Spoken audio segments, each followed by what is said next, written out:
Sadimon ko Sadimon natuɗo wara yo partage en 81 personnes à 300 fuɗɗoɗen kisa yewtere nden Israɓe Kadiatou Diallo joni wonti Diallo wayatno ko ba kam falju ok na goto on jaka hande sikkude ko nene Fouta Kadiatou Ba nene Fouta ara mi salmini Kadiatou Ba nene Fouta kañum e modi mabɓe wontirɓe ɓen côté Memphis. Wa alaikum salam wa rahmatullah. E Istanbul hande iɗon ɗo iɗon darude Prince Abdallah mi salmini on gobi gobi ko mi ɗo waɗi logo frappon gobi welbari mi salmitike on onon kadi woɓɓe noon innayi ɗo joni mi salmini wo waɗɓe logoji frappon ina onon tun haray kala wonɗo ka ɗerol meɗen ɗo aray on salmitete Alpha Omar Diallo, Ibrahima El Diallo mi salmini on, Alpha Diallo, Khalil Diallo, bonsoir onon kadi. Est ce que son on ino nanade déjà inti 1500 personnes en ino no 300 eɗen fuɗɗade l'enfant de Timbi Madina Yagouba Kiski Diallo. Wa alaikum salam wa rahmatullahi wa barakatuh. Madame Idjatou Bari, salam à vous, Ramadan Mubarak onon kadi Ramadan Mubarak. Diallo Zakaria dañen brandi ko Madame Idjatou konto e Europe won donc on mi anda so nanno landal angal. Muktar Bahara salminama. Wa alaikum salam wa rahmatullahi wa barakatuh. Sul Tunkis aray on salminama. Soperejo Futanke So Seydi So mi salminima. Yette soɓɓen fof fuɗɗiɓe jagisaɓen ha ɓen ɓe dokkori haray mi salmitike on. Kaba So Diallo haray mi salmini on. Ɓeɗo noon ɓe mari yettoje tati Kaba So e Diallo. Wow, ɓeɗo kadi ko inde labande pili mini 224 le son est bon. Ok, awɗen fuɗɗade ausbillahi samial alim min alcheytani rajim bismillahi rahmani rahim rabbi shrah li sadri wa yassir li amri wa ahlul uqdatan min lisani يفقه قولي ربنا علمنا ما ينفعنا وانفعنا بما علمتنا وزدنا علما نافعا واجعلنا للمتقين إماما ويكاد الذين كفروا ليزلقونك بأبصارهم لما سمعوا الذكر ويقولون إنه لمجنون وما هو إلا ذكر للعالمين اللهم صل وسلم وبارك على نبينا محمد وعلى آله وأصحابه ومن تبعهم بإحسان إلى يوم الدين أما بعد أريد مي سلمتي كما Madame Bineta Khalil mi salmini on ɓay so on hino nanade kiɗen fuɗɗade hande ɗo hiɗen waɗude o direct yiiɗe balɗe ɗo hiɗen jokkidiri direct jiɗin ko woni noon sombo muɗum ko konko tawata kon e yi évolution situation on politique on ka meɗen yafoɗo noon ara mi waɗa français e kañum kadi pulal on. Nous souhaitons la bienvenue à tout le monde sur notre page Hakkil Famo Pinal en synchronisation avec la page Kotoli Monka Tola. Aujourd'hui, nous sommes le jeudi 7 avril 2022 et présentement, il est 21h passé de... plutôt 21h passé de 12 minutes présentement en temps universel. Aujourd'hui encore, nous allons parler rapidement des derniers développements de la situation socio-politique, même économique de notre pays. Donc, nous vous demandons humblement de bien vouloir partager le direct une fois que vous êtes à l'intérieur. Nous sommes présentement 1200 et plus personnes qui regardent ce direct. Aujourd'hui, nous avons 3 points. Ces 3 points que nous allons vous énumérer ici rapidement. Le premier point, c'est celui de la visite de l'ambassadeur des États-Unis d'Amérique à la personne de Monsieur Troy Damien Fitrell, TDF. Aujourd'hui, il a effectué une visite à la maison centrale où, dans un premier temps, on nous avait dit qu'on lui avait refusé l'accès à ce citoyen américain qu'est Monsieur Kassori Fofana. Qu'est-ce qu'il faut savoir de cela parce qu'il y a eu des réactions que cela a suscité. Le deuxième point, c'est la manifestation pour exiger la libération de Doncas qui s'est faite à Forécaria. Et en même temps aussi, il y a cette déclaration du RPG Arc-en-Ciel où ils ont menacé de se retirer des assises nationales. Quelle lecture faire? Et que devait faire le RPG Arc-en-Ciel, un conseil gratuit que nous allons les prodiguer afin que leur démarche soit plus productive et qu'ils évitent de tomber encore dans l'erreur. Parce qu'ici, notre vocation, ce n'est pas de prévenir, mais c'est aussi de conseiller. Le troisième point, c'est celui de la mise en détention provisoire justement des cadres du RPG. Quels sont les éléments à charge qu'il faut savoir? Haray jama o yiɗo ko toɓɓe tati woni ko jogiɗen hande ɗo ɗe tawata haray yewtay ɗo fi muɗum haray kala non natuɗo ɗo on torama haray sakitugol yewtere nden eɗen andi hande ɗo ko alkamsa jemma janggo haray yimɓeɓe yahay ka golle muɗum ɓay noon sabandema ɗum ɗon en niɓɓinta wontirɓe ɓen sengo Europe ko 23h ni ɓay noon ɓe daway eɗen hittinde ɗo tinna yewtere nde toɓɓe ɗo tati toɓɓe araner nden wiɗen ko o visite mo tawata ambassadeur des États-Unis on ɓe innata Troy Damien Fitrel mo wiwnaɗen ɗo e SAI TDF o arno ka maison centrale de Conakry yidugol e o citoyen jo makko américain jo innete ɗon Kassory Fofana wodi noon haray yimɓe tawɓe yalti e ɗum ɗo fuɗɗi yaltude critical on ko ɗum woni fayda tigi ko ɓuri yaltinde men ɗo hande wata en yanu kañum kadi e erreur go donc haray ko honɗum hana famede ɗum ɗon fi wata en yanno e ɗin ellaji toɓɓere ɗimmere nden ko o manifestation waɗaɗo sengo Forikaria e woɓɓe go sengo Kalum wiwɓe haray monsieur Kassory Fofana ko ma accite en yi kañum kadi o conférence de presse mo déclaration RPG arc-en-ciel on waɗi ka siège maɓɓe kaɓe wi ɗon si tawi continue yarugol ni kamɓe ɓe retiroto e o ko inneteɗo dialogue national donc ɓe menace waɗugol ɗum ɗon kono ɗum ɗon haray woni ko kañum yewteten ɗon faamu meɗen yerembere faamu meɗen on e konko wona e waɗede ɗon ɗi manifestation ji ɗon ko ɗum woni faamu meɗen e mum e on conférence de presse mo ɓe waɗi ɗon e ko honɗum kañum kadi wajoto ɗen RPG arc-en-ciel on ko tawata hara si ɓe waɗino ɓurtay moƴƴande ɓe fiwata ɓe yanu e on ella ɓe wiwɗe ngol ɗerol meɗen ɗo hina wiwgol tun ɗin ellaji ko on kañum kadi ko waɗeten tawa hara en fewjana yimɓe ɓen konko tawata si ɓe waɗi hino tañƴina ko moƴƴantaɓe toɓɓere tammere nden ko tawata haray justement ko yaltini ɓen ɗo wiwgol ko ma yimɓe accite ko konko tawata haray monsieur Kassory Fofana e ɓe wonduɓe maɓɓe nadoyama haray ka kaso ton kon ɗum no woni haray ɗin élément ji tawɗi ɗin haray ko sabandema majji ko innirte haray ɓe nadiroyama ka kaso ko inna ɗum e français les éléments à charge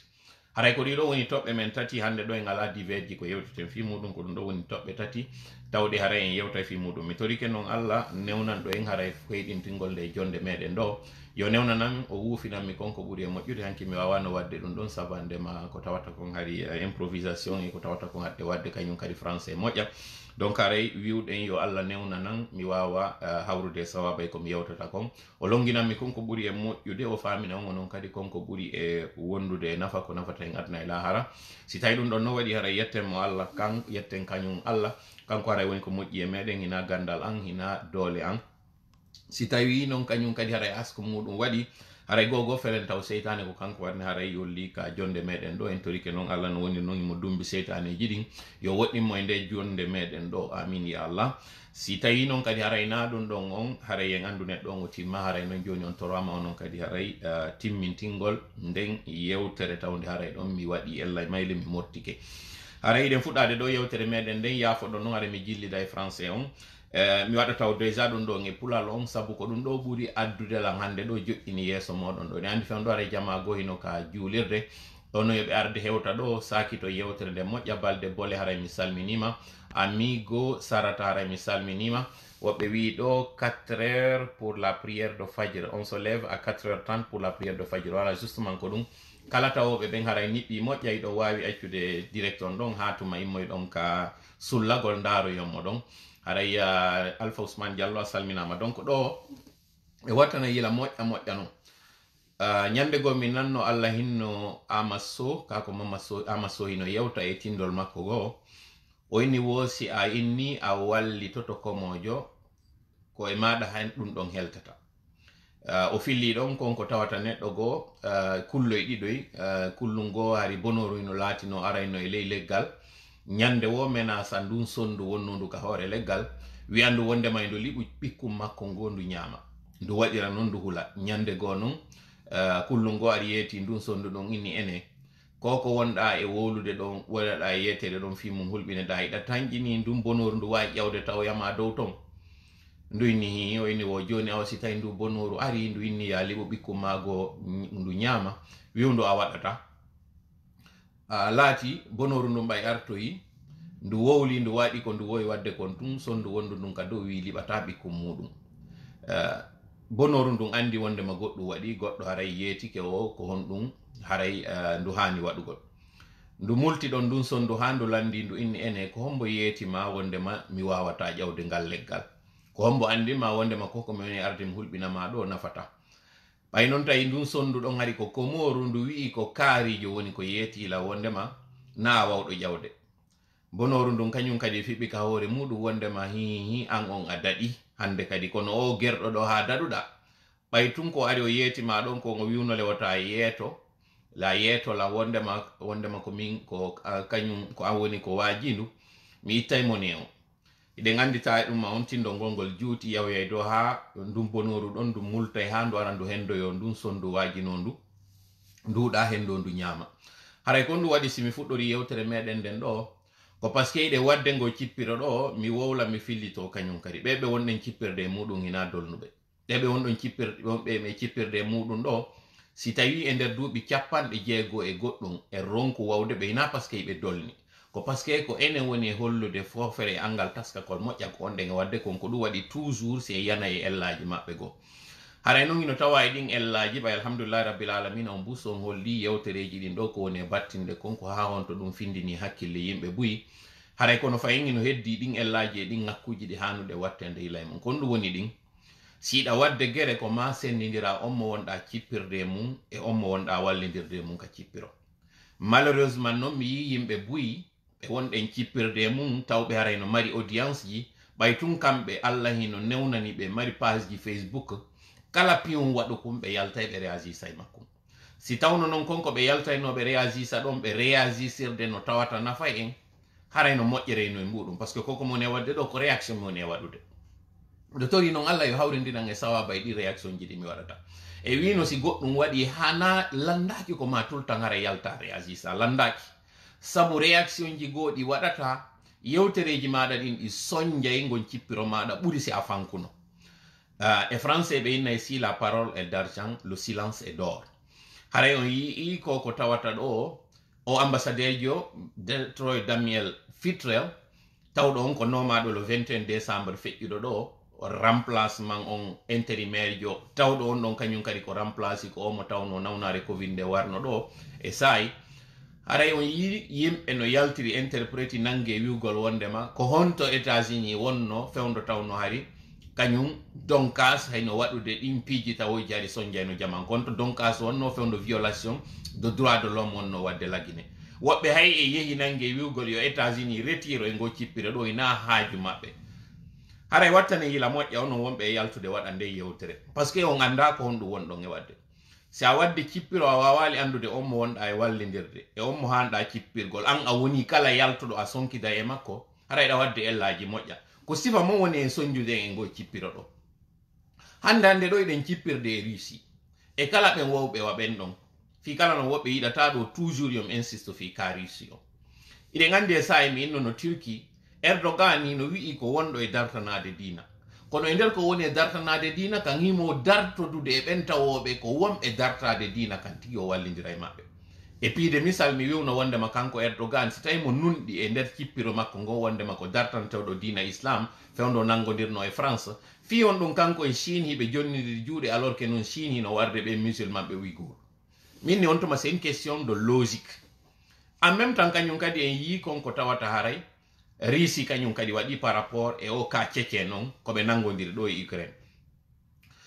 yimɓe buyi yaltuno critique nde yewtere an on tuma ɓe ronki faamude wondema na contre Turquie mi woni na contre Erdogan mi woni koko woni e wadde kon ka leydi an leydi lagine ka tawata ɗon kanko Erdogan mo wallidirde Alpha Condé minni ko ɗum ɗon mi woni contre muɗum donc min ko honɗum importimi koko woni e feƴƴude kon lagine na ko woni e feƴƴude kon nokkugo awa ilannede men go cippirongo wonɗen e wadde ɗo so yi maali yalti tappi ɓernde muɗum wino cippirde kañum e France yo français ɓen fof yaltu ka leydi maɓɓe français ɓen occidentaux ɓen ɓe yewtum ɓe retiriraɓe fanki bude ɓe waɗi ko ɓe waɗata kon hande ɗo maali en ɓe o yi sonjamo ɓe woni e muɗum o enen on faala noon enen ɗo eɗen cippirde e ɓe dundorankeɓe ɓe on ɗon cippirde ɗo e muɗum tawa enen en ala alliéjo hay goto enen en suɓata on mo tawata o waɗa e goɗɗum fanke haysiɗe reeni konko woni e wadde ɗon en faalaka enen kala ko waɗi ko ma yalten tu nangue réagisugol enen en ala on accaɗo en ala on inneteɗo en waɗanaymo gabo e nder mboodo en ala on inneteɗo awa ko woni wo ko ma yalten yenne mo sonken holle wondema ko woni wadde kon fewa. Aw pour votre information, ambassade des États-Unis effort ji ɗiɓe woni waɗande on démocratie on dans le monde taw particulièrement e la Guinée en heɓali ɗum hay ancienne métropole meɗen on France ala wadde ɗum. Manditeɗo o fewno ɓe prisonnier ɓe wonno ka nder camp ka wonno ka ɗuma ka maison centrale ko hombo tigi tigi yaltuno kondani ouvertement wowli wondema ko woni feƴƴude ko lagine wano par exemple ɓe maynoɓe nder to wano fewndo kañum Roger Bamba o feƴƴino pe a son nam ko hombo yaltuno kondani ɗum ɗon ouvertement ko ma watta no yila moƴƴa ando hande ɗo iɗen woni ɓe marɗe gonɗe e gerdude an nemmoy ɓe inna ko ene woni waɗidude cippiro fiɓay tum ɓe mari compte ji ɗi ɓe yaltata ɓe wowlama ɓe winda hiɓe ukkuden erreur ji moƴƴa onon ɓe anda ɓay o yi ambassadeur on ɗo ɓay o nomama ɗo kon ɗum wonno première action ji ɗi o watno iɗon andi fewn ɗo ni tourné mo woni e wadde on ka intérieur ko kanko tu wawno arde jooɗo ñande ɓe joƴƴinno o ɗuma honno CNT o ko kanko arno inni wondema awa joni noon CNT o joƴƴinama kono ko en jonne noon hande kadi calendrier on anden ko honde tuma o transition lannata. États-Unis même est allé plus loin ɓe inni wondema ko en 2022 ɗo doit organiser de fewndo wonno wadde ɗum hari onon ɓe marɓe ɗo compte ji mo wonɓe wiide wondema mo yeehi ka prison ton wondema kasori c'est un citoyen guinéen au delà d'être un citoyen américain hari on to wonno ɗon kon ɗum onon anduɗon fewndo ni démarche ɗiɗi États-Unis woni en e waɗande fino wawiren hettirde hoore meɗen ka leydi lagine ton darto ko wonata ɗo dictature iɗon andi ɗum fi Allah si on ala ko moƴƴi ko wawto wolde taisez-vous. Là non, aujourd'hui je suis très remonté fi on ɗo mi woni remonté parce que on anda ko homboni alliéjo moɗon on anda ko homboni adversaire moɗon et dans ce genre d'opération on bonnana en effort ji wona ɗi waɗede ɗi. S'il vous plaît yande mi jeeji on si vous n'avez rien à dire taisez-vous. Taisez-vous. Est-ce que iɗon andi ko on ɗum woni ko ɓe innata kon politique étrangère États-Unis o en termes de citoyen jo États-Unis so nangama je vais vous lire ici ko tawata kon kamɓe tigi ɓe wi quel qu'en soit no wonirɗa o premièrement d'abord États-Unis si tawi citoyen jo naɓɓe nangama ko komi woni e wolde ɗo mi jangana e o woni ka département d'état maɓɓe on wi kon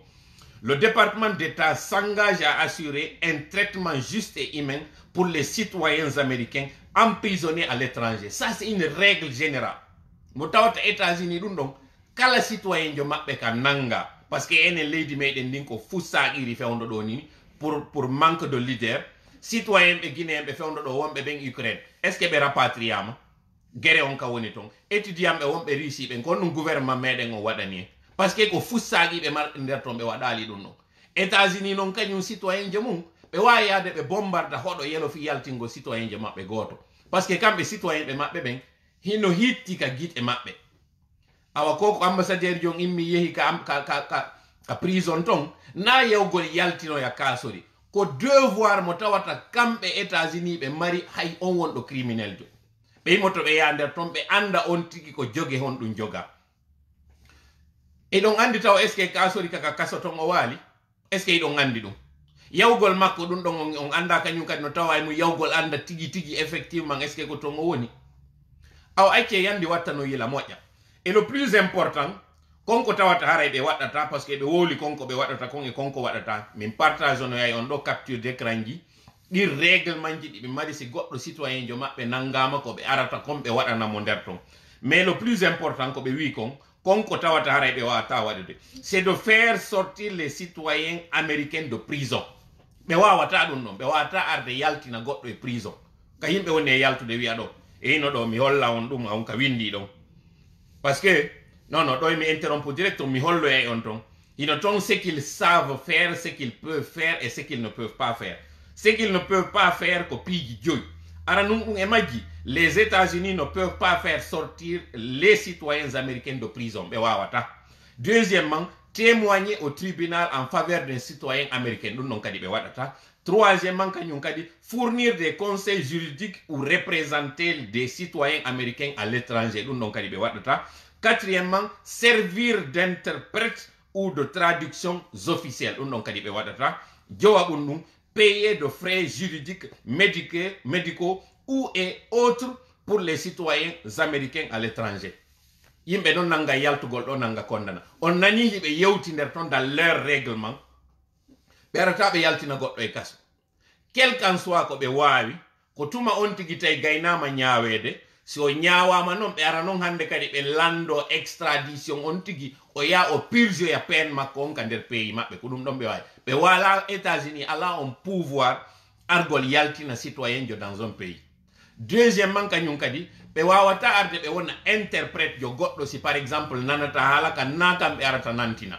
ɓe wawi noon exijude yo prison ka on tigi soka ɗon yoɓe jonnumo moyen ji nécessaire ji entre autres yo taw hara o wawa heɓude visite famille makko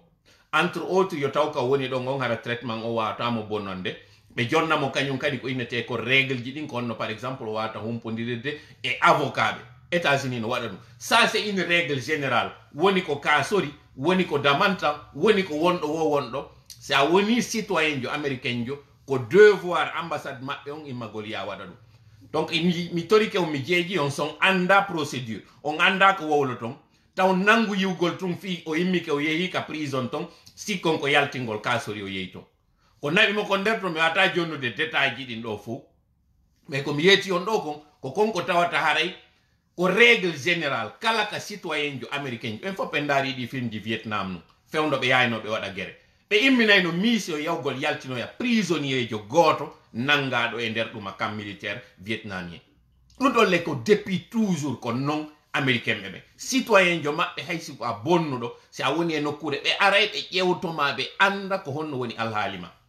kono ɓe yettoto ɓe fof sa yeehi e leydi a bonni sari a mayri on ton si a nangama on sari a wonɗo ton ko rewneteɗo e hoorema donc yande mi jeeji on encore une fois je suis très en colère contre ɓe blogueur ɓe contre ɓe wiɓe ko activiste ɓe puisque ɓe jogui tum page ji moindre probléme ɓe yalti ɓe nangi e degenugol e hoore on anda ko mboni allié jo moɗon on anda ko mboni adversaire jo moɗon hay si tawi awa supposé ko immino ɗo ko yawno ko yaltingol kañum ka sori hiɗon mari kon hunduko fewnoɗo ko dartoro ɗon États-Unis e ngo cippiro konto kon hunduko mo woni awa hatto dartoro ɗon waɗa noon kadi risi je suis vraiment très remonté parce que ko sifa onon woni en e bonnande ngo cippiro meɗen en ala yaddi hay nokku enen en ala allié en ala on inneteɗo en waɗa e gabbo e nder mboto ma en holla e politique haysi ko woni e wadde kon welata en mbulalen mo fi haaju meɗen on no sottira tum enen kondet mo heɓeten kin hakkil hiɗen famini ko enen ɓuri dolnude lagine fof ko enen ɓuri suusude reedu lagine fof ko enen ɓuri andude piiji ko waɗide enen ala konko tawata en anda mais malgré konko en anduɗen ɗon piiji fof hay nokku e yahaali je suis vraiment très remonté parce que koko wonɗon e wadde ɗo vous êtes en train de détruire tous les efforts que nous sommes en train de faire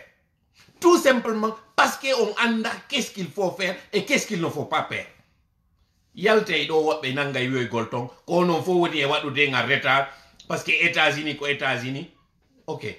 États-Unis ko États-Unis France ko France pendant combien d'années laguineyno e ley colonisation française ko ɗum wawɗen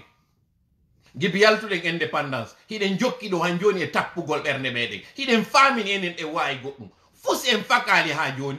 fi hon ɗum par ce que en wawali gollirde hakkille meɗen ɗen en jogaki doole en ala kadi stratégie kono wawirten gaynude cippiro fuɗɗoɗen ngo ha ngo lannoya enen koyen heɓu ennemi ɓe tum partout en onna aucun allié stratégique sincèrement fi Allah mi jeeji on onon ɓe jogiiɓe page ji si vous n'avez pas quelque chose d'intéressant à dire taisez-vous sincèrement bon nous allons partir au deuxième point qui va concerner l'OLPG yafolon ko ko mon ɗo très monté parce que effort ji ɗi wonɗen e wadde ɗin tuma arɗen ha tawi en hewti ka innete gaynete ɗon ko ɗon woɓɓe yaltoyda de nulle part tawoɓe fus ɓe anda fus ɓe gaynata fus ɓe faka ɓe ara ɓe bonna effort ji yimɓe waɗi ha gayna je suis vraiment très remonté contre ɓe yimɓe yaltugol ɗo opposugol en e ollutu meɗen ɗo contre les États-Unis contre la France sincèrement haray hande kadi noon ko hombo heddorɗen inneteɗo ko ɗo woni allié jo meɗen stratégiquement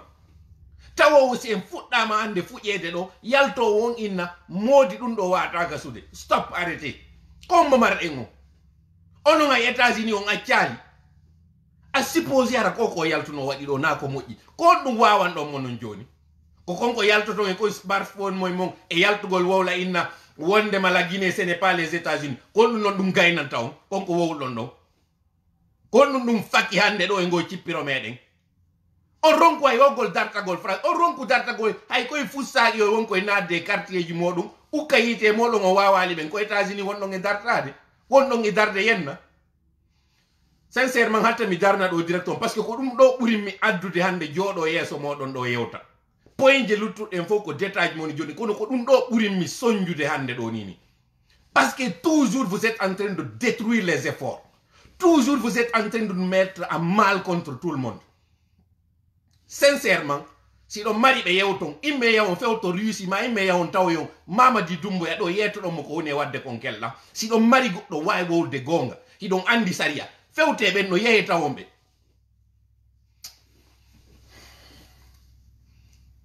Ok, je vais continuer. Le deuxième point que nous avons, vous m'excuserez, vraiment je suis très remonté aujourd'hui parce qu'il y en a qui sont en train de saper tous les efforts, mine de rien, alors qu'ils ne foutent absolument rien dans cette lutte. On voit les mots dans nos pays de Wallalou, on n'a pas ma prison, fou son gagne à l'Iwadougon. Organisation di yalti ya yalti no wabe modon kat prison di modon do. Vous n'avez rien foutu. Wabe mo ngino yalti jodi e pays di do, am susta tipo de ay lagin. Kono woni nangude do yugol wondema onon États-Unis konto be wonno fewndo hunde kare wonno wad. Alors que non anda États-Unis kon woni wadde fewndo ngo cippiro. Bon, le deuxième point, c'est celui des manifestations que certaines personnes ont faites pour exiger la libération de M. Kassory Fofana. Ce que je peux dire et qui devrait vraiment inspirer les gens, vous voyez, M. Alpha Condé a été arrêté pour la première fois lorsqu'il y a eu le coup d'État. Est-ce qu'il y a eu des manifestations? Lorsque toutes ces personnes, Khalil Kaba par exemple, lorsqu'il a été arrêté, est-ce qu'il y a eu des manifestations? Il n'y a pas eu de manifestations. Mais là, comme par hasard,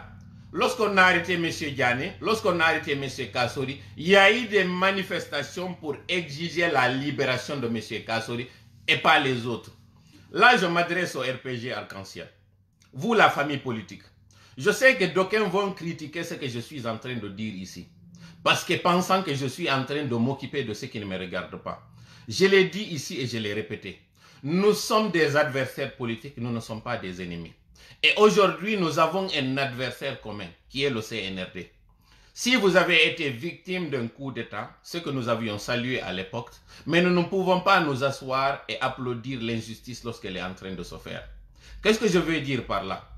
Aujourd'hui, notre adversaire commun, nous qui étions de l'opposition, vous qui étiez de la mouvance, c'est cette injustice que le peuple de Guinée est en train de subir. À commencer par ce coup d'État qui a été opéré contre votre champion. Vous allez penser que ce que je suis en train de dire, c'est de l'hypocrisie ou bien que c'est de la manipulation. Non. Pour ceux qui me connaissent, ce que vous êtes en train de subir aujourd'hui, je l'ai signalé, je l'ai prévenu. Aujourd'hui, vous êtes dans cette situation. J'ai des problèmes contre des cadres que vous avez eus.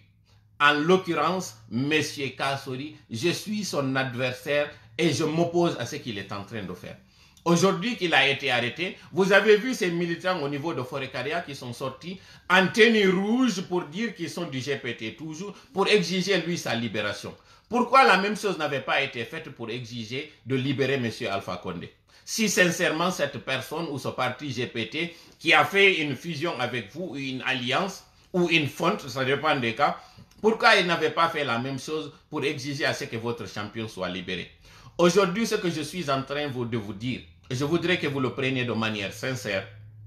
exigez à ce qu'on fasse revenir M. Alpha Condé, plutôt à ce que vous exigez de manière dispersée, à ce qu'on libère vos cadres aujourd'hui qui sont en prison.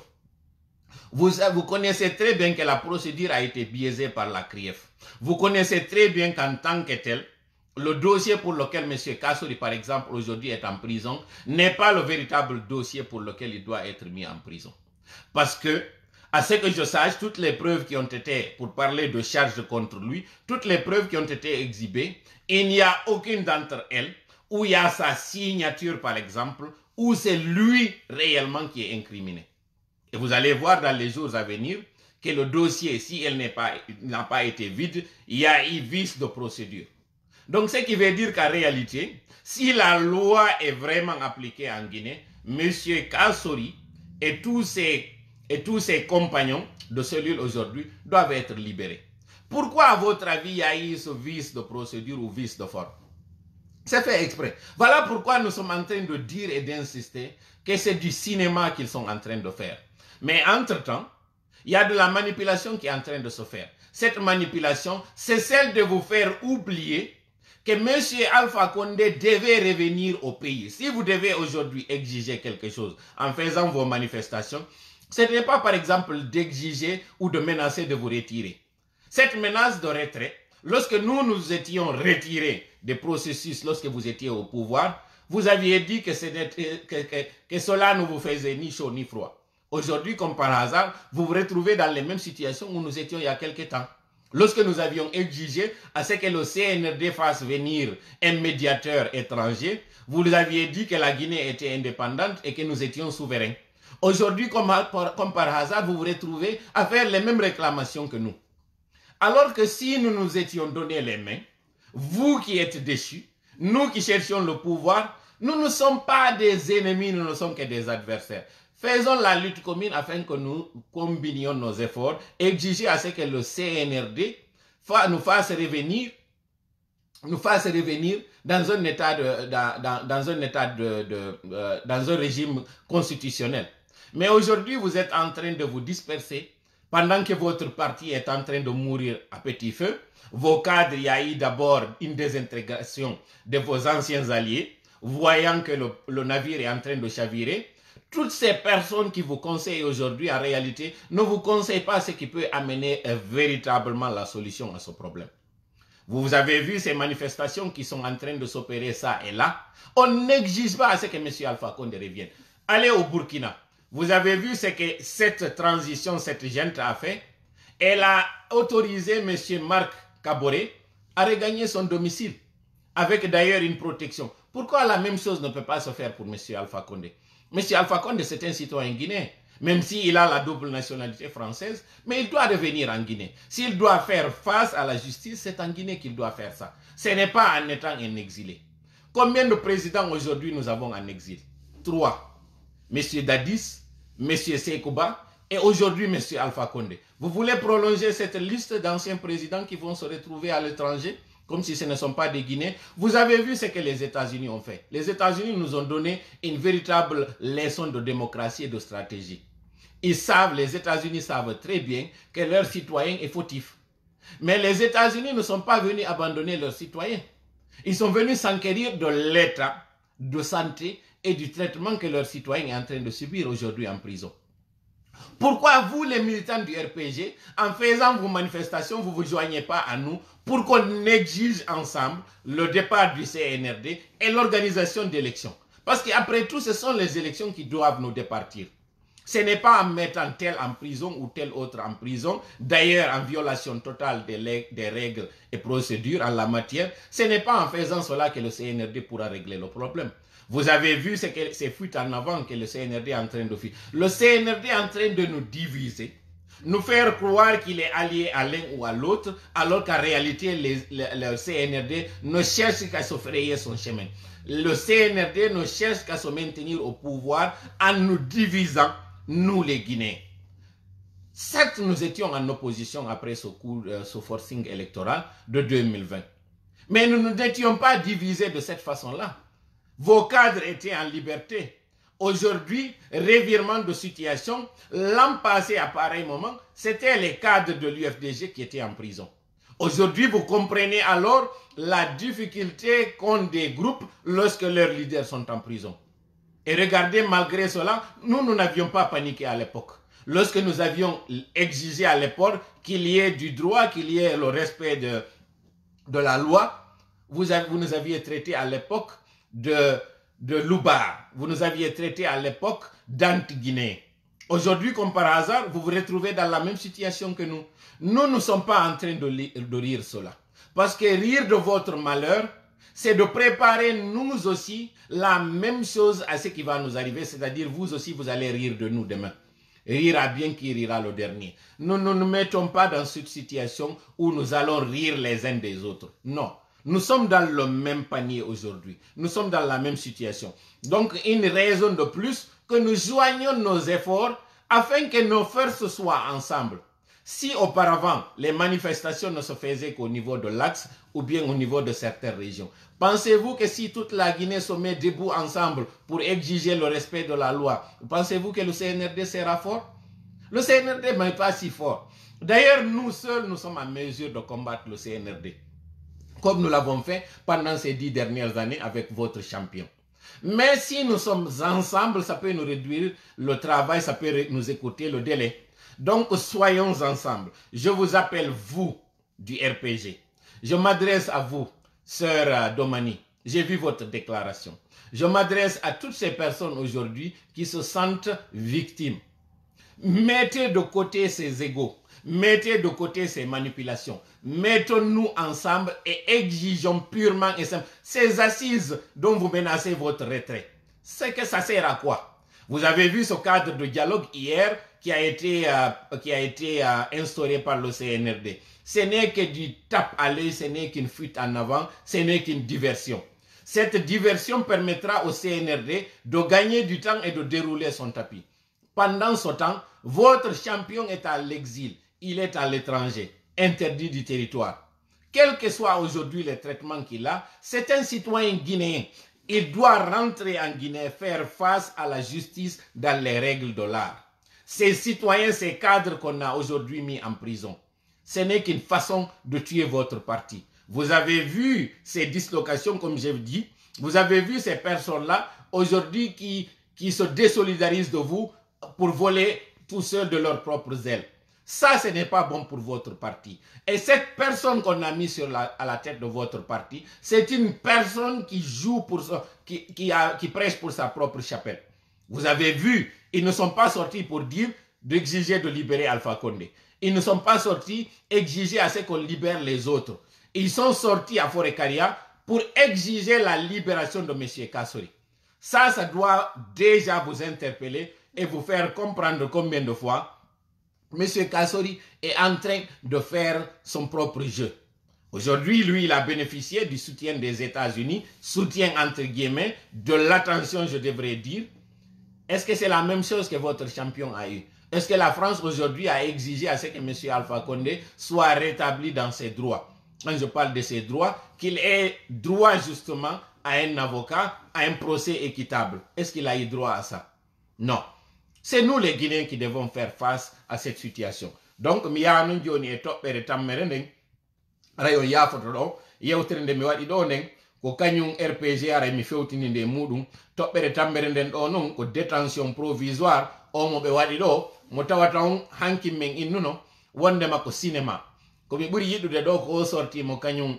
oustaz Ɓuriya waɗi inni haysi ko cinéma kono o cinéma ɗo en jooɗoto ndaren mo ɓe watti ɗon ko yimɓe jelo yehi film endu mo tawata ɓe reeni fenade nden e kene kono ɓe yoɓa ɓe ndaara mo ko yimɓe jelu yehi ɗi film ji sawli jooɗo ndaara ɗi hara no reeni fenade nden e kene kono on tiya jooɗo ndaara wi ko non woni si galerie o ngino amusede enen kadi en jooɗoto ndaaren on amusement ɗon hay ɗum en ala yoɓude ko joni noon woni ɗon e yiide kaɓe woni e wiide ɗo wondema procédure o respectaka fe kañum monsieur Kassori donc ɗum woni a réalité petit o makko won ɗum kon par ce que jama buy anda ɗo wondema Ali Touré o wonɗon ɗo laamiɗon o CRIEF ko petit um makko ko kamɓe moriyaneɓe ɓen eɗon sikka o naada yo o kaso o respecta règle ji ɗi no duyra noon ko pression wona waɗede hoore makko fi yo joƴƴina nder ton hande ɗo min doriŋe ɓe wawi yaltinde ɓe ɗo mi yettinoke on hankin naɓuɓel golɓe ɗo e kaso ça ne signifie absolument rien parce que justice on haysi jugiɓe première instance on si ɓe condamnama no woodi ko ɓe innata kon appel si appel on waɗama kadi fayin ɓe condamnama no woodi kon ko ɓe innata kon yiidugol e cour suprême on fiyo ɓe yaltine hande ɗo na condamnation monsieur Kassori woni ko nafatay si ɓe faalaɓe condamnay ɗo ay kañum Alpha Condé ko wonɗen cippirde fi muɗum na fi yo goɗɗo condamné ɗo fi waɗuɗo crime économique ji ko ɓe wonɓe warde citoyen ɓe guinéenɓe ɓen ko homɓe woni ɓen ko ɓen ɓurɗen faalede andugol na wonɓe ñamude jawle ɗen ɗen jawle taw wonaɗe yewtede ɗo fi muɗum o yiiɗo fi o Agnès mo ɓe woni e wolde fi mum ko joni noon wawa toon famude a réalité ko on ɗum tawno haɗi so innanoma manifestation ko sengo e guinéenɓe ɓen manifestayno ko sengo woyi ko seeɗaɓe e guinéenɓe ɓen ma woɓɓe e guinéenɓe ɓen ma ɗum sengoji go e laguine manifestayno andi ñande go mi yetnoke on ɗo mi inni famille ji no wodi lagine particulièrement Sengo Conakry si wadi manifestata Sengo mabbe ko parce que sakuji maro e bidonji nebban nadirte ga mabbe jemma ibe mari ka nder be ngure mabbe ton ben tawbe innete ko fonctionnaire be alors que be ala yaade golle be yobeti o bietage ma be yobe o virement lewru kala be yahay no be hetto yambudi a o Agnès non e mamri no tawano idin o yido CNRD bayari kalamu ko njelo be inno wonne ko fonctionnaire fictif e be yittibe ka fichier national ko njelo imano na ba retraite ido piji fo non faamo ton ko non kasori wonno e wadude kanko e fedde makko ne e ore guinéembe men donc faame moƴƴa dossier ji sokoji kasori din tigi tigi naadi woni ko memminado dossier ji makko di États-Unis andi fi mudun din ka tawi e nder contrat minier ji inde makko no sita ton ko di woni holbiniidi ni tuma din do memmina o din do ngarayna innoygol don procédure o respectaka ma don dossier on ko vide on faama no moƴƴa o cinéma won do jouede do andon be weddintina en woni fiye yaltu kellen koko be nanga do hara en dénonçali injustice on sikken CNRD on no wadde golle alors que CNRD on ko golle mudum woni e wadde wattane yila moƴƴa kum parti on do parce que mi wowluno hanki mi inni alaji sellu si be jodiki à l'étranger be hulbinama be immaki be arti hare be jouit jeu mo tawata CNRD on kon fala deuxièmement c'est nangi jalugol be do ko nanga don en holli taw déjà leader on holli wonde ma mo huli o artali ka leydi o holli wonde ma yi so reproche de quelque chose be nanga be do be accitoyde mare mo yamandi to don ko libugol tun kasa elan RPG on be woni wadde waddindira entre mabbe entre temps enen kadi be sasina leader jo mo tawata on den andi ko on don incarni alternance on hande do be wade kadi ka ko e meden yen habidu e luttube jalembe hande kan non si namara jonni no go juude en jonni tade juude watte yila mo e jama ko golle hakkil wona den e tappirede na golle doole na golle mbudi go jippiro men siko dudugol gaynay non go haray no en gaynino go jippiro men siko margol kalisi gaynay non go haray no en gaynino go jippiro meden siko cuucal gaynay non go haray no en gaynino kono ko piwun toso kunni manker en taw kunno buri din don fo en ala gollitede hakkille den e berne den se wawande berne meden gollitiren hakkille den si berne den few jani en tun en bonne o yi ko fuddori yewterne do mi do moni moƴƴa mi do andi sabu kon moni do mi yewtaali dim faala dim fo eno mi yewtir mi haniri yewtirde no kono on jentiti gelan on nani ka berne anden tippido joni on faama e moƴƴa yewtere ande andon ko géostratégie doit wadede ko géopolitique gayni o aduna si tayda yaade cippiro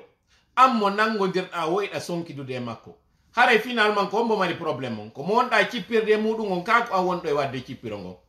ɓe inna e pulal woosi baape fo dogidi sarire hare nde wondi e yiite enen wattane yila accen wota en wonu ɓen tawoɓe hiɗe wondi e yiite kay yaɗen wo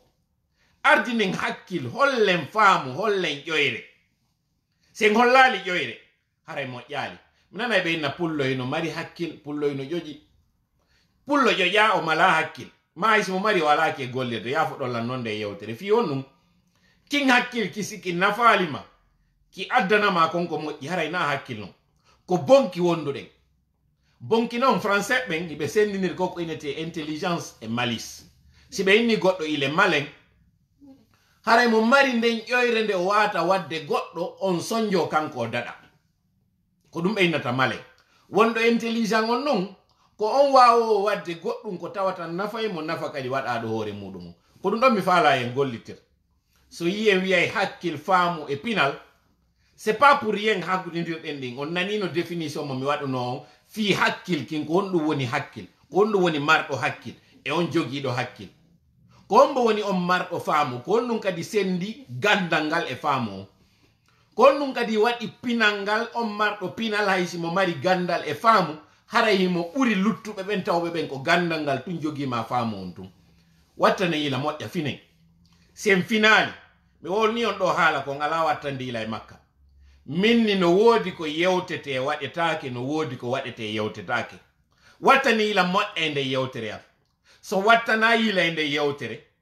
en duɗɗoto toujours iɗen cippirdude ɗo e RPG kono RPG min do rien be mari jikku ngu tawata iden hanuno jangude mu moƴƴa konno woni ngun jikku da wawi wadde be ko mettata be famina mettali be yalta be jala be suuda musendi mabbe ndi gaño mabbe jalatabe dimmel mum hibe wawi hebude ko welata be tawano weltidam be fanka be yaltata be andina dum do no welabe parce que welo ma daw sa andini mo gaño ma daw o wona joni contre ma daw gera o bonnam didi no hani ka wattane yila e majji moƴƴa nayen hebu kala ko weli en yalten wien dum do weli en weltore nayen hebu kala kon ko mettata en yalten hollen dum do metti en dum do musi en Messi Alpha Condé ka nangano do ko njalo yaltuno don iwno don ino yalta do holla mettibe tigi ko Messi Alpha Condé nanga ko njalo harle no Musa be marno ari Musa ndi moƴƴa kono be yaltinano Musa ndi mabbe ndi moƴƴa wari haye be yaltuno be mbulani CNRD ay moment donné so yinon ka fuddade yewtere mi inno en anda ko mboni allié meden ko mboni adversaire meden e ko honno wadirte nun don ko parce que ngalande joyre do e ngalaki hakkillo wawgol andugol ko honno wawirten gollude goddo haysi den andi ko woni wadde don welata en hande do mi noddi RPG yobe geru jollindire juude yimbe yaltay critique dum do wiya ko RPG warani waranabe mebe ko RPG wadi hunde kaari en duwa ka alidade mabbe wobbe yaltay wiya dum do mais o même moment ko be wonno yaltude wiya accane Bawuri accane Ba Ousmane accane Muktar Diallo accane Salou Bela accane bedo fo warnabe allié be RPG bedo fo warnaka RPG wonno c'est parce que han joni do wadde ngo cippiro ko jippiro fulbe tunni sino konno wawi don lintude ben don tungol lintali kanyum kadi maninkabe sosobe e fore siebe fiyonnu o yingo cippiro ngo wondon e wadude hido wallitade be wondon cippirde be parce que mouvement kum fokkintin do woyi don wadude kum ko fuuta tun jeykum madum ko pullo tun enen ko enen fulbe ben tun enen ko wimi dare ko CNRD woni on e wadde do parce que ko dum yata ko non wona e wadde na mene CNRD on immi ari do hewti laami be CNRD on tigi be fop ko leñol gotol be yiwi kono ko on be wadi bay tumbe andi kambe ko leñol gotol be yiwi be adori taw be weltini bembe be tawata be andi si be hebali suti en ben don ko be faala kon laatota be geya be andi ben don ngi be ri be fuddike irude dadi mabbe din be yiltito yinombe be andi be wawata yawde baawo mabbe be fuddi wadande ben non kadi ko welata be ko mais en même temps yi gouvernement mabbe on konno be wadi do début be jettano be fo sikkuno do ko FDG déjà wadanede be nabi on message don jama on ngacciti be do nangi be kellango alaji sello ngendi ke laamu ngu ko na tappede do Mamadi déjà ko kanyum alaji sello wonde ça me fait beaucoup rire mais en même temps ça me fait pleurer parce que ko di wona don e daynirede toujours be jetti on ukki on e der kun kopi mabbe ombi on der ton ombi on hakkile den e famu on acce wiugol o ko pullo o ko soso o ko maninka o do ko maccudo o do ko pullo si on iwali e di on iwali nangugol wiugol min si men nangi cippirgol mi faala ka odo men gayni ko hakkil woni e wadde de go cippiro meden do ka wawdon non jabude wonde ma Ba Ousmane no wawa accanede jabulo Muktar no wawa accanede ko non kadi wawoto jabude Khalil Kabay no hana soutenede Jakaria Koulibaly no hana soutenede parce qu'il est victime d'injustice stanke on wadali dum don iwon e wadu gongol on subato ko homboni moddo ko homboni bondo onon bondo modon on ko moddo kono wawata en même temps dénoncer on bondo modon on ko ne wadde ko mais c'est quand même extraordinaire. Il faudrait qu'on se réveille, qu'on sorte de ce clanisme. Parce que c'est ce clanisme qui est en train de nous mettre dans cette situation.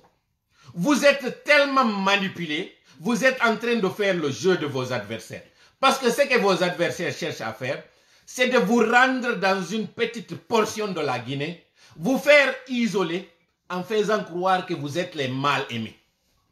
En faisant croire que vous êtes ceux-là qui ne respectent rien. Le terme anti-guinéen, vous pensez que c'est adressé à qui? Lorsqu'on est en train de vous traiter de mouton, vous m'excusez de l'expression. Vous savez pourquoi? Parce que vous ne pouvez pas distinguer le boucher du berger.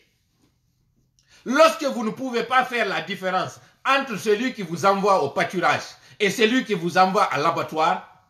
vous ne pouvez pas du tout vous en sortir. Il faudrait vraiment faire attention à cela. Lorsque la justice fait ce que nous voulons, même si c'est en violation des règles, on applaudit. Lorsque la justice ne fait pas ce qu'on veut, même si c'est la loi, on critique. On doit sortir de cela. On doit être juste et équitable. Lorsque l'injustice se fait, qu'elle soit pour nous ou contre nous, nous devons la dénoncer. Et lorsque la justice doit être exigée, qu'elle soit pour nous ou contre nous, nous devons nous battre pour cette justice. Voilà l'erreur que nous sommes en train de commettre. Voilà pourquoi quand il y a des alliances, on applaudit même l'agneau parfois dans notre bergerie. Et quand cet agneau-là, je voulais dire, on applaudit le loup dans la bergerie, c'est ce que je voulais dire. Mais lorsque ce loup-là sort, on est capable de dénoncer et de dire qu'on n'en avait pas besoin, que c'était de la pourriture. Ça, c'est injuste, c'est hypocrite, à la limite, c'est insensé. Aujourd'hui, si le RPG est victime d'injustice, nous ne devons pas regarder le RPG en tant qu'ennemi. C'est des adversaires, comme j'ai dit. Et donc, aujourd'hui, nous devons conjuguer le même verbe et faire en sorte qu'on se lève comme un seul homme pour exiger à ce qu'il y ait respect de la loi, pour exiger à ce que le citoyen guinéen soit respecté. Regardez ces mamans qui sont sorties pour exiger à ce qu'on libère Kassori.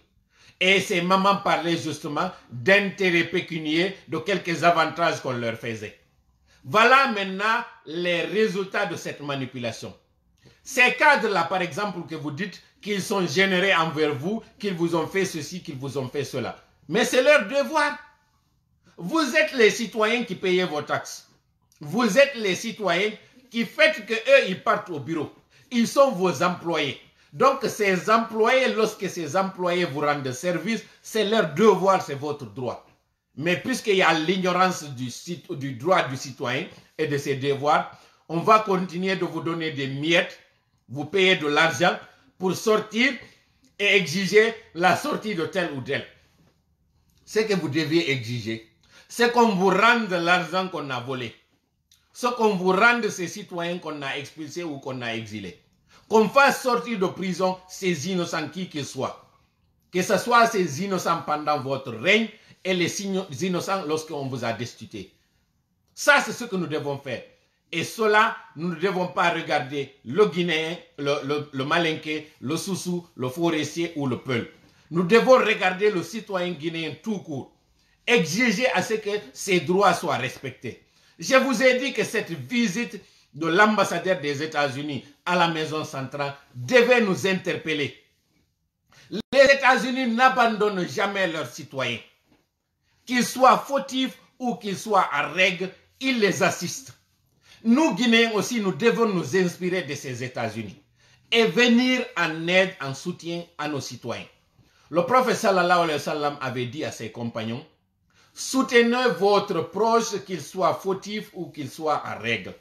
Ses compagnons ont dit, oui, nous comprenons qu'il faut soutenir celui-là qui est victime d'injustice. Mais comment comprendre qu'on doit soutenir aussi celui qui est dans le tort? Le prophète sallallahu alayhi wa sallam leur avait répondu que soutenir son proche lorsqu'il est en déphasage, lorsqu'il est en tort, lorsqu'il est en perdition, c'est de lui dire qu'il a tort afin qu'il revienne à la raison. Voilà ce qu'il faut de nous. Nous devons aujourd'hui reconnaître que ce régime déchu a mal géré la Guinée. Et à sa tête, M. Kassori, parce que voilà celui-là qui nous a mis dans cette situation. Voilà ce que nous devons faire. Donc, si vous aimez M. Kassori, dites-lui la vérité. Dites-lui qu'il a mal géré le pays. Si vous aimez M. Alpha Condé, dites-lui qu'il a mal géré le pays. Parce que c'est sa mauvaise gestion qui a entraîné aujourd'hui ce coup d'État. Et lorsque vous allez reconnaître ça, exigez maintenant à ce que la justice soit appliquée.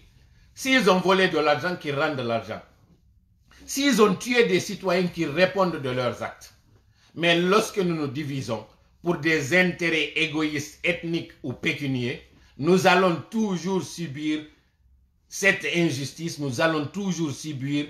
ces forfaitures, nous allons toujours subir ces manquements sur nous. Je perds vraiment mon latin parce que je suis très remonté de voir que nous sommes toujours victimes de cette division. Haray jama yewtere nen ɗo ya photo yiɗo hay simɗo wadde ɗo direct on mi fuɗɗoto wolde français tun nombre on beesa no mi fuɗɗir wowlirde pulal nombre on ƴawita en accay ɗum en accay wiugol ɗon arde heɗa gollan ɗo ko pasque ko pulal tumi woni e yewtude na enen fulɓe tu woni lagine ngo cippiro ngo wonɗen e wadde ɗo si tawi ko wonɗa e jande kon a faalaka a jooɗoto ka nianuɗa ɗum heɗitoɗa ɗon ha hewta kon ko faalaɗa nanugol yimɓe addanaylam message inna tola wowlam en pulal wowli pulal duuɓi ɗiɗi joni wonɗen e sutanade ɗum ɗo wolde yewtude en pulal alhamdulillahi rabbil alamina hande ɗo en famotiri hande ɗo on wawi sendidirde konko woni manipulation e konko woni gonga o wawi famude ɗo kon to ŋakke ɗe woni kono enen ko famuɗen kon tun nafata en accen kadi faaminen luttuɓe ɓen par ce que ko si luttuɓe ɓen kadi faami tawti en ka cippira ɗo nafata en miyeno yimɓe no yalta ɗo nanga wiwgol an toola ko ala noddude ɓiɓɓe meɗen ɓen sukaɓe meɗen ɓen fuuta ala addude ɓen yewten ɗo moƴƴa minani ka ngaala mi weltori ka moƴƴa mais en même temps son jentike kadi luttuɓen ko woni e yewtude e hoore an ɓe aray ɗo ɓeyna pourquoi tu ne parles pas en français ce que tu dis là nous aussi on veut comprendre mi yiya noon commentaire ji woɓɓe goo nanga wiwgol ɗo non non il n'est pas obligé de parler français ma ɗum woɓɓe insista ɗo ina ko ma tu o wowla pulal wi hiɗen famotiri ndem ɗo yewta ɗo no woodi woɓɓe ko anglais wowlata no woodi woɓɓe ko portugais wowlata no woodi woɓɓe ko espagnol wowlata no woodi woɓɓe ko arabe wowlata kono hino woodi ɓe aroɓe ndaranmi ɗo fof nokku gotum ka en fof fottituɗen ko simɓe wolde pulal ngal donc so yewti pulal ngal ha famotirama jillen kadi woɓɓe goo kadi nafitora ko ɗum ɗon woni hakkilkin ko ɗum ɗon woni yanñugol bara meɗen o se yanñali bara meɗen on ɗo ko dolnuɗe wo ko dolnuɗen hondu woturu nokkata hayre jungo woto kadi kellata ko tuma woni juuɗe ɗiɗi si tappa hito wala ko tuma woni kolli ɗiɗi si ɗin kolli ɗiɗi wawa ƴettude goɗɗum enen tun en gaynata hay si en gaynay en tampay ma en neɓay ha si endoɗen ko falɗen ko alors que non si en jonnidiri juuɗe ɗo joni en woni en fof nokku gotum e ngo cippire ɗo en nangali wiwgol ko vengeance en nangali wiwgol ko ɓeeɗo contre ɓeeɗo wallahi on yiyay onon tigi conséquence o lelaɗo meɗen mouhammad sallallahu alayhi wa sallam ɓe tawata ɓen koye maɓɓe mi dambata toujours ƴettata exemple ji ɗi ɗo sikka ko ni tu waɗiri si ɓe ƴettirno sonnaɓe buyi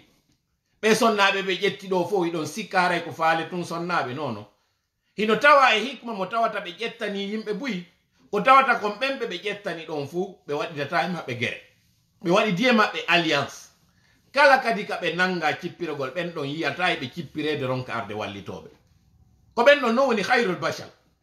ko ɓen ɗon tawata en ƴetta e exemple mum hay scientifique ɓe ɓen tigi wiyay que c'est l'homme le plus complet au monde